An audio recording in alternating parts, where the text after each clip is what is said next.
Hi guys, so, my dog is on the bed, so he will kind of be in the video a little bit.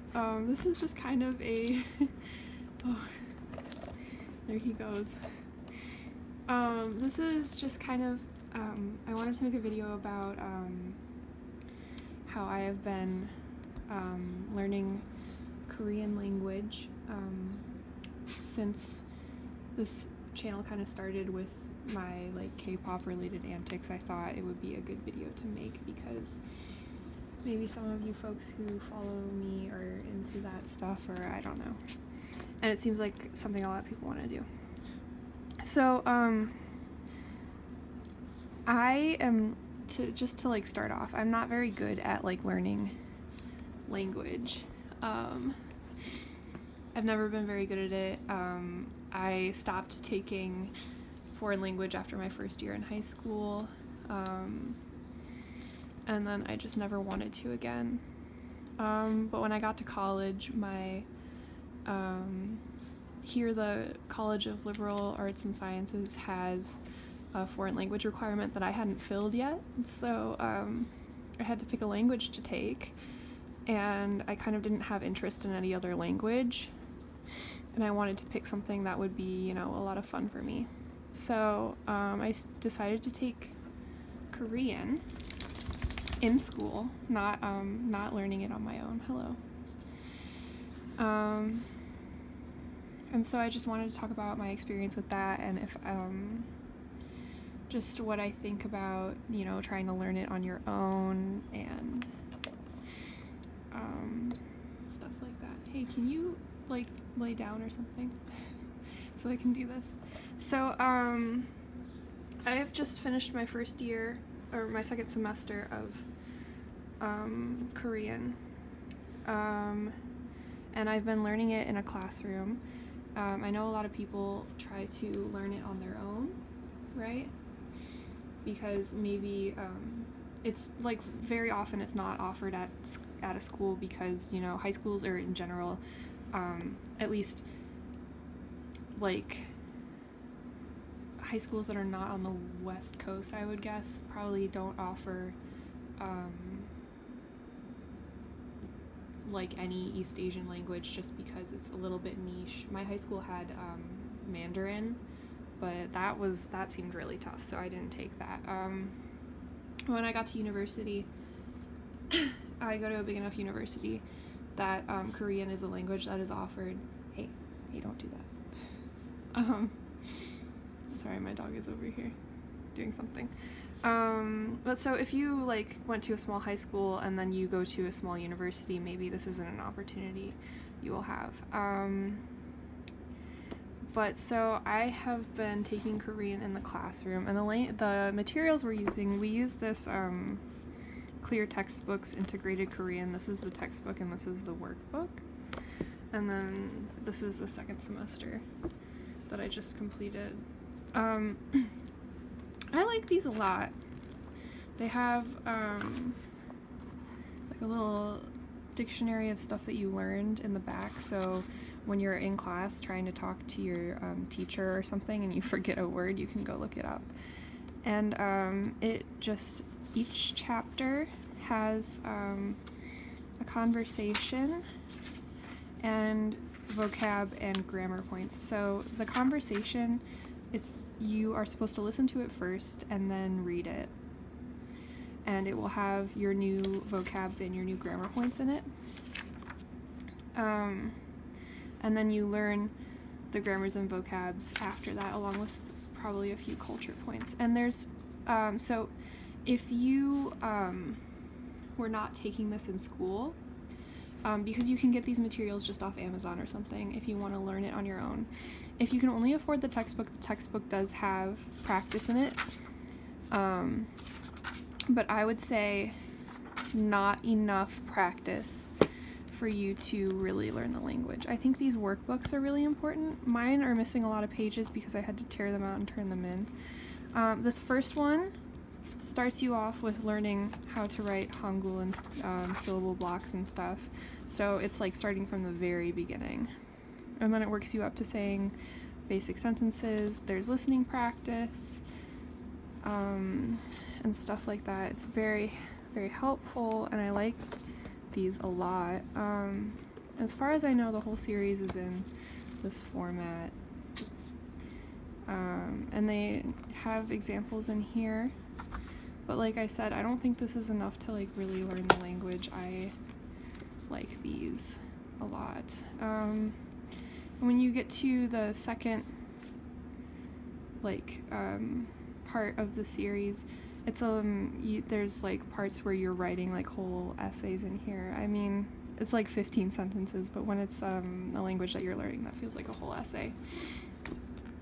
So I like these a lot because, you know, if you are just trying to use like Duolingo or like, you know, like an app to learn the language, they don't teach you like the grammars in a way that like builds on itself, right?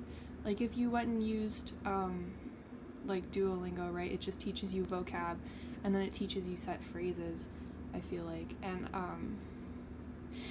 I really liked starting like from the very bottom and then building my way up to saying more complicated things and knowing exactly what I was doing.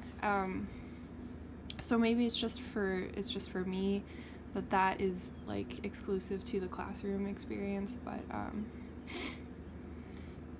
I don't know. I think without these things, I would not be like at the level that I am. And I'm like, obviously, I've only taken 2 semesters. I don't speak it very well, but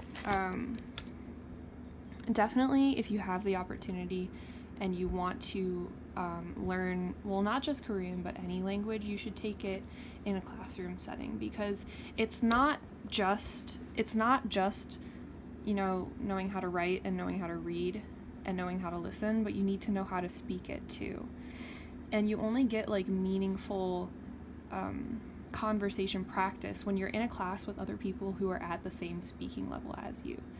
I know there's like apps where you can like talk to like a native Korean person, but you know, when you're like a kid and you're developing language, when you're in school and stuff, a lot of developing your language is communicating with kids who are at the same like language level as you, right? So I don't know, I think it's like really comfortable to be in a classroom where everyone else is communicating with you like on the same level. Another thing I liked about the classroom experience is that my teacher, well, first of all, you have assessments, because are you really going to get any good if you are not being assessed? But also my teacher gives us the answers to the workbook problems, and I believe that if you just buy the workbook that you do not get the solutions, so you will never know if you are good at if you are very good at Korean or not. I don't know if your teacher would do that, but it is good to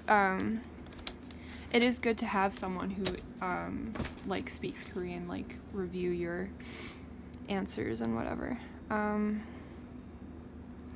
Yeah, so I mean, I've liked this experience. I think it's like really not a difficult language, because a shocking amount of well, so far what I've seen, I mean, it's only been 1 year. Like, how much do I really know? But so far what I've seen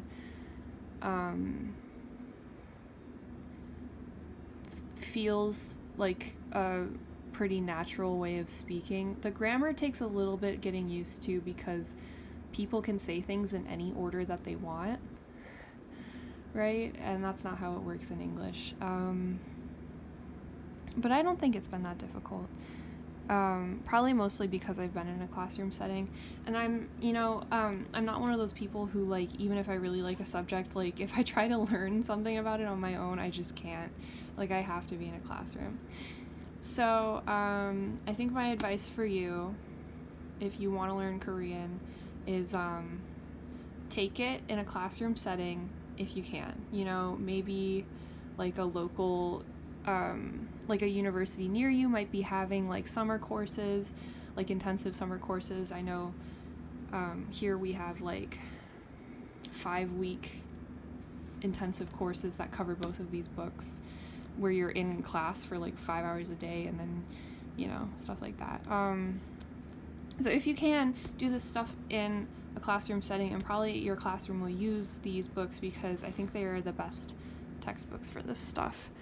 But if you can't, you can get these just like online or something, and just read through it, you know, just set up a plan to like read some of the textbook every day, listen to the listening practice, and then do it in the workbook. And if you can find anyone who is kind of in the same place as you as far as learning, that would be the best person to practice like speaking with. There's listening practice that goes with the textbook. All of it's on SoundCloud also, so for free. So if you can't even buy the textbook, you can go to their SoundCloud and just listen to the listening practices, but I don't know how much that will help you to learn the language. But do the listening practice, and then, you know, if you can like get a friend to learn it with you or be on track with you and then communicate with them, I think that's pretty handy.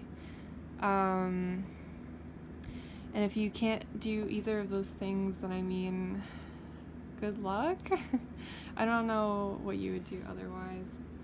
But yeah, I mean, just like as a English speaker, I've liked this the most. Yeah, so that's kind of all I have to say about this stuff. Another thing I wanted to talk about in this video, though, is that when the place that this channel started in was, you know, me playing like Tomodachi Life with my BTS me's in it, and I look back really fondly on those videos, but it's not like the type of thing that I do anymore. That said, I know a lot of people ask for the QR codes. So yeah, I'm thinking about just like letting my BTS me's go soon, you know, like just letting them go. But before I do that, I'm thinking about making a video with QR codes for them. I have just the normal me's. I have them in Tomodachi Life, and I have them in Miitopia. So yeah, I'm thinking just before I move on from those, if you want to see the QR codes for the boys, maybe just like leave me a comment and let me know. I want to make sure that you guys want to see it, because otherwise it would be kind of sad. I know it's been a long time, but you guys still want to see that stuff, right? I have to think about if there's any other games where I would have them in it. I don't think so. I think it's just Miitopia and Tomodachi Life that would have the boys in it as me's. But so yeah, just like leave me a comment, or I don't know, just like let me know somehow if you want to see that, and I can make a little video of QR codes in, you know, like all of those situations, just the normal me's, Tomodachi Life, and Miitopia, or if there's like one specifically you want to see, like let me know. Oh, I have one more thing maybe to show you with regards to learning Korean.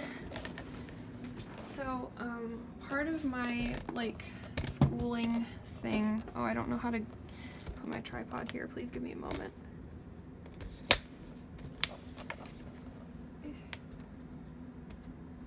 This is kind of awkward. Okay, so another thing I do is I keep notebooks on every subject. This is my Korean notebook. I got this from Daiso, and so I've written basically a summary of every chapter since I started in here. I transcribe the conversations, and I write down the grammar points and stuff like that, just so that I have a cute place to look at it, you know, and the narration too. just for some handy dandy practice, and so that you can have it with you. Obviously, I haven't maintained it very well, but this is my note-taking method. Ultimately, for a language, there's not like some magical note-taking method you can do to remember everything. You just have to learn how to speak that way, which is really unfortunate.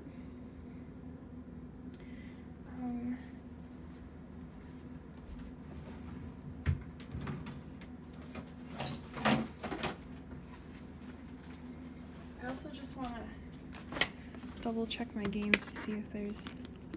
So Tomodachi Life, I can show you boys from Tomodachi Life, and then I think Miitopia's in my 3DS. Yeah, I'm thinking about doing some videos of me playing like Style Savvy or Happy Home Designer, but I don't know how enjoyable that would be for you guys. I also